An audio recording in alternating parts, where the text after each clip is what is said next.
आपने कभी खुद से ही स्वीकार नहीं किया कि आपकी असली समस्या क्या है।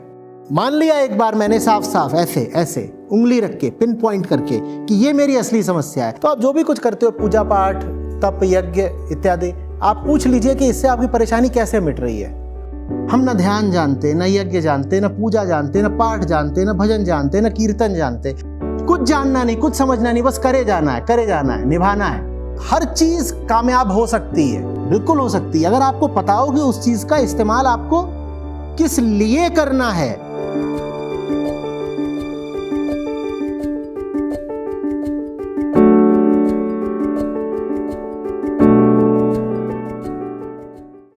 जहाँ पे हम मुक्ति की और सेल्फ रियलाइजेशन की बात कर रहे होते हैं, वहीं पे जब हम पूजा पाठ या जो भी अपना नित्य कर्म करते हैं या यज्ञ आदि जो भी हर कोई अपने अपने तरीक़ों से उस रास्ते की तरफ मतलब वो जा सकता है कि नहीं, या वो पूजा पाठ की जो प्रक्रिया है वो कहीं पे हमें हेल्प करती है कि नहीं। नहीं, देखिए, भूलना नहीं है कि आपकी परेशानी आपकी सब गतिविधियों के केंद्र में होनी चाहिए। ठीक है, मैं अगर परेशान हूं तो मुझे हक ही नहीं है कुछ भी इधर उधर का करने का। मेरा पहला दायित्व मैं पूछूं कि मैं जो कुछ भी करने जा रहा हूं उससे मेरी परेशानी मिटेगी या नहीं मिटेगी। क्यों? क्योंकि मेरा पहला कर्तव्य है स्वधर्म में जीना, मेरा पहला कर्तव्य है स्वभाव में जीना। ठीक है, कर्तव्य माने वो चीज जो करने लायक है। तो अगर मैं परेशान हूं तो मेरे लिए करने लायक पहली चीज यही है कि अपनी परेशानी दूर करूं। मैं कुछ भी और करने लग गया अपनी परेशानी साथ में लिए तो ये गलत होगा, ये अधर्म है, ये अकर्तव्य है।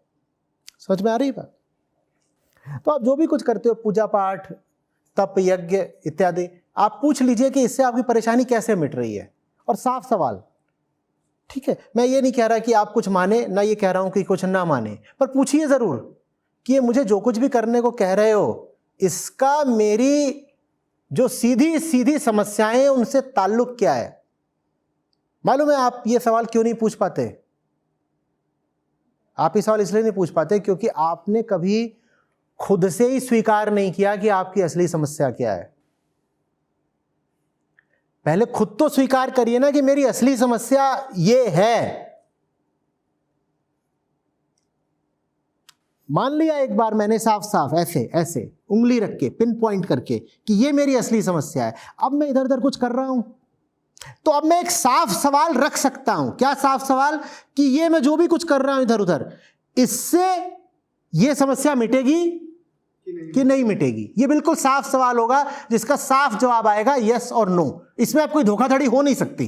ठीक, हम चाल क्या चलते हैं, हम कहते हैं मैं अपने आप को बताऊंगा ही नहीं कि मेरी साफ समस्या क्या है, तो मैं इस पूरी चीज को ऐसे कह दूंगा, मेरी ना साफ समस्या इधर है, ऐसे है, नहीं पता नहीं है मुझे, मैं साफ कह नहीं सकता, शायद ऐसा शायद। हम उस पूरी चीज को धुंध में रखेंगे, कोहरे में रखेंगे, ऐसे नेबुलस रखेंगे बिल्कुल। तो फिर क्या होगा? अभी मैंने यहां ऐसे पिन पॉइंट करने की जगह कह दिया कि मेरी पूरी समस्या इधर कहीं है। तो आप इधर कुछ कर रहे हो, अपनी कोई विधि कर रहे हो, कुछ भी कर रहे हो, अपना आध्यात्मिक कार्यक्रम, तो आप कह दोगे क्या पता इससे यहां फायदा हो, तो क्या पता मेरी समस्या यहां हो, क्या पता इससे यहां फायदा हो, यहां भी तो हो सकती है मेरी समस्या। क्योंकि आपने अभी खुद ही स्पष्टता से यह घोषणा नहीं करी है कि मेरी समस्या तो ये है।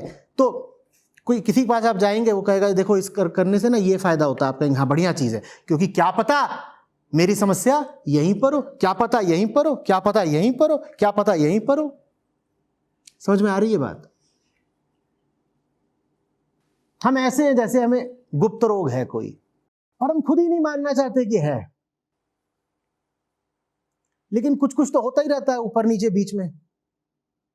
तो हम चले जाते हैं किसी मेडिकल मॉल में। कहां चले गए? मेडिकल मॉल में। और मल्टी स्पेशलिटी है, जहां पर ये भी हो सकता है, वो भी हो सकता है, ये भी हो सकता है, वो भी हो सकता है। और वहां घूम घूम के कूद कूद के हम कभी किडनी वाले के पास जा रहे, कभी इसके पास जा रहे, कभी उसके पास जा रहे, और मजे मार रहे हैं बिल्कुल। और बीच बीच में जाकर के वहां पे नीचे समोसा भी खा लिया और खूब मजे ले रहे हैं। और जिसके ही पास जा रहे हैं वो बोल रहा हाँ ये कर लो, ये टेस्ट करा लो, अब तुम ये कर लो। लग भी ऐसा रहा है कि कोई उद्देश्यपूर्ण जीवन है, पर्पसफुल लाइफ। अब क्या करे, एमआरआई करा रहे, अब कहा नेफ्रोलॉजी लैब में घुसे हुए हैं, अब क्या कहा, ये करा रहे, वो करा रहे, सीटी स्कैन चल रहा है, एक्सरे चल रही है, जितने तरीके के टेस्ट हो सकते हैं सब चल रहे हैं। और हर चीज में अपने आप को बता रखा है, क्या पता फायदा हो ही जाता हो, कर लो, इससे हो जाए। हकीकत यह है कि तुम भली बात ही जानते हो कि तुम्हारे कहां पे खुजली है, लेकिन रूह कांपती है ये स्वीकार करने में, क्योंकि सिखा दिया गया है कि कुछ बातें बताने की नहीं होती, खुद को बताने की नहीं होती। समझ में आ रही है बात? तो खुद को ही नहीं बताएंगे, वो चले गए उसके है गुप्त रोग और जाकर के दांत दिखा रहे हो, जीभ दिखा रहे हो, ये संबंध क्या है?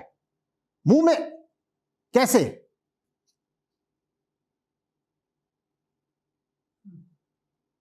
समझ में आ रही है बात? तो हर चीज कामयाब हो सकती है, बिल्कुल हो सकती है, अगर आपको पता हो कि उस चीज का इस्तेमाल आपको किस लिए करना है। ना तो हम जानते हैं कि हमें क्या समस्या है, ना हम ये जानते हैं कि हम जहां जा रहे हैं वो चीज क्या है। अब वहां पर सब अलग अलग डिपार्टमेंट्स के नाम लिखे हुए हैं, पता भी नहीं है कि यहां होता क्या है। कुछ लिखा बड़ा बड़ा है, अच्छा क्या लिखा हुआ इसमें, ईएनटी कुछ होता होगा, हमें क्या पता। ईएनटी माने होता होगा इरीथ्रियम नाइट्रोटोलुइन, वहां जाकर घुस गए। तो पता भी है कि तुम जो कर रहे हो वो क्या चीज है, और ईएनटी वाले के पास जाकर के कह रहे हैं बाल बहुत झड़ रहे हैं। यज्ञ क्या है हम पता तो करें पहले, हमें पता भी है यज्ञ क्या है। ईएनटी बिल्कुल काम का विभाग हो सकता है, लेकिन पता तो हो आपको करता क्या है। क्या हम यज्ञ जानते हैं? हम ना ध्यान जानते, ना यज्ञ जानते, ना पूजा जानते, ना पाठ जानते, ना भजन जानते, ना कीर्तन जानते, ना हम ये जानते वो क्या है, ना हम ये मानते कि हमारी समस्या क्या है। तो तुम्हारे काम क्या आएगा? नहीं समझ आ रही बात? ना आप ये जानते कि आप जिस डॉक्टर के पास जा रहे हो विशेषज्ञ किस चीज का है, ना आप ये जानते कि आपको कौन सा रोग हुआ है, तो आपको कैसा फायदा हो जाना है बताइए। फिर आपको यह भी नहीं पता चलेगा कि वो जिसके पास आप गए हो वो डॉक्टर असली है या नीम हकीम है, क्वैक है, और सब यही घूम रहे हैं। यज्ञ का अगर असली अर्थ पता हो तो यज्ञ बहुत पवित्र और पावन चीज है। लेकिन ये जो इधर उधर पंडित घूम के यज्ञ कराते रहते हैं, इन्हें यज्ञ का क्या पता है? इनके लिए तो यज्ञ का मतलब है लकड़ी जलाना, उसमें घी डाल दो, और वो हर छोटी शॉपिंग की जगह पर वो सब होता है ना खरीदारी का, कि फलानी यहां पर यज्ञ हवन और पूजा पाठ की वस्तुएं मिलती हैं, और उसके यहां पे जाकर के आप उसको बस बोल भर दो यज्ञ, खड़ाखट खड़ाखट खड़ाखट पूरी रेसिपी आपके सामने रख देगा। ऐसे आपको आध्यात्मिक लक्ष्यों की प्राप्ति होने वाली है क्या? बोलिए। और आपको खुद नहीं पता होता आप क्या कर रहे हो, तो पंडित बोल देता है अब ना ये अब तीसरी उंगली आगे करो, तो आप तीसरी कर देते हो, कभी दूसरी कर देते हो, कभी कुछ कर देते हो, तो कहता है अब ऐसे उठाओ, ऐसे डालो। कई घरों में तो बड़ा आतंक फैल जाता है, कहते देखो ऐसे डालना था और इसने ऐसे डाल दिया, और वो ऐसे डाल रहा, पंडित जी ने कहा था ऐसे डालना, और माँ उसको ऐसे आंख दिखा रही है, क्योंकि बोल तो सकते नहीं, अभी पवित्र आयोजन चल रहा है, तो वहां डांट वांट पड़ नहीं सकती, गाली गलौज हो नहीं सकती, बाद में खाएगा जूता। अभी तो बस आंख दिखाई जाती है ऐसे जोर से, वो बेचारा बच्चा ऐसे थरथरा के बैठा हुआ है, कह रहा और पता नहीं क्या क्या होना है अभी।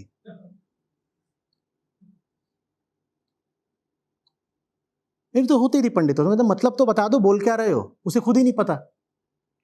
नारियल रख के बैठ गया, केला रख के बैठ गया है, सेब रख के बैठ गया है, बूंदी का लड्डू ला रहा है, करोगे क्या इसका? क्यों क्यों डाल रहे हो आग में, बताओ।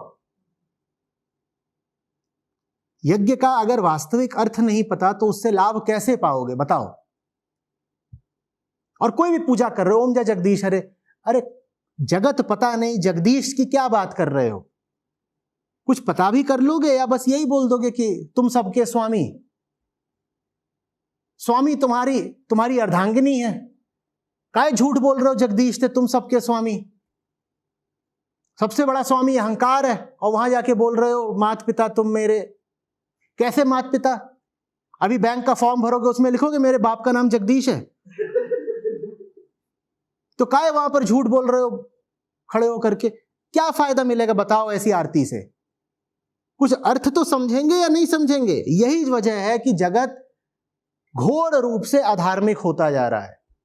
कुछ जानना नहीं, कुछ समझना नहीं, बस करे जाना है, करे जाना है, निभाना है। वहां अमेरिका में पंडित इंपोर्ट होते हैं, कहते भाई देखो अब मुंडन कराना है तो कोई तो आएगा ना जो मंत्र बोलेगा। कहे तुम खुद क्यों नहीं पढ़ सकते हो कौन से मंत्र हैं? या ऋषियों ने कहा था कि सबके लिए ये नहीं है मंत्र? बोलो।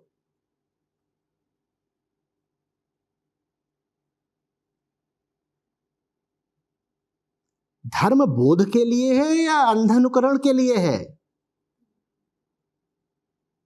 कि समझा नहीं, जाना नहीं, बस करे जा रहे हैं। और उसका जो खतरनाक नतीजा निकलता है जानते हैं क्या होता है? फिर एक पीढ़ी आती है जो कहती है इन चीजों का कोई अर्थ तो है नहीं, तो हमें करनी ही नहीं।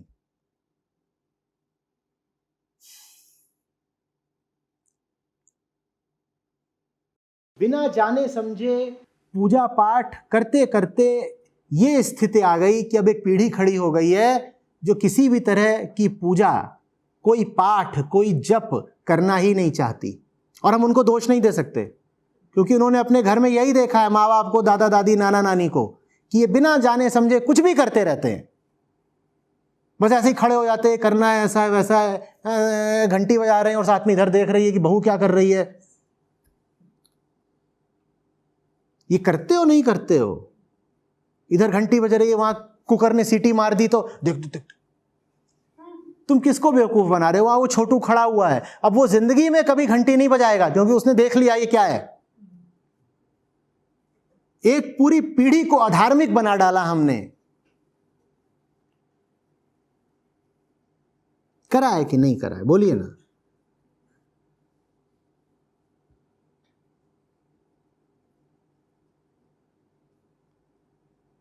धर्म से ज्यादा मुक्तिप्रद कुछ नहीं और धर्म से बड़ा बंधन भी कुछ नहीं। खेद की बात है कि हमने धर्म को बंधन ही बना डाला।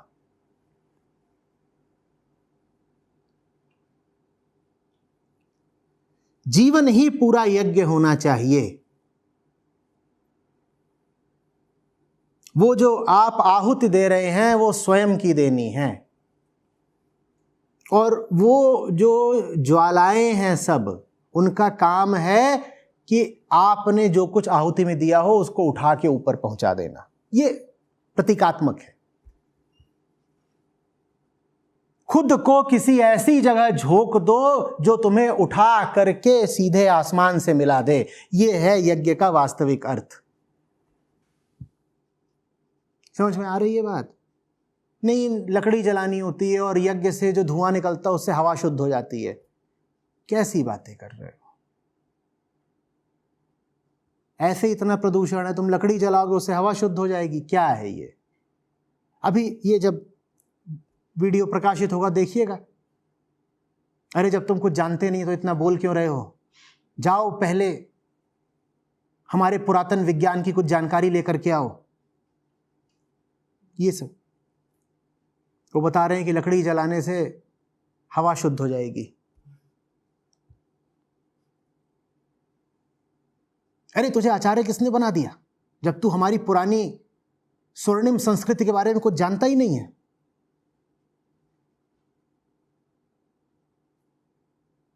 और फिर मिस्टिकल महागुरु भी तो हैं, वो बताएंगे there is an ancient science.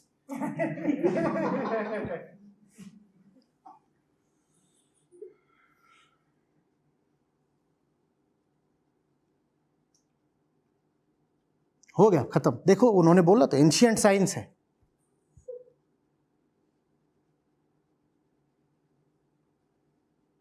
अरे वो एंशिएंट साइंस नहीं है, वो सीधा सीधा एक प्रतीक है।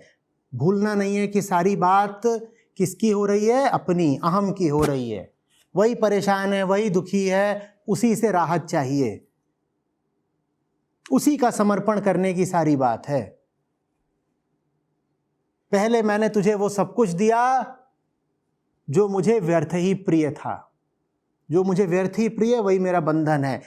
दिया स्वाहा, और अंततः मैंने स्वयं को भी दिया स्वाहा। ये यज्ञ है। ऐसे ही आगे और समझ लीजिएगा कि पूजन का, नमन का, इनका क्या अर्थ है, मूर्ति का क्या अर्थ है। ये सब जाने बिना अगर आप मंदिर जा रहे हैं तो लाभ नहीं होगा।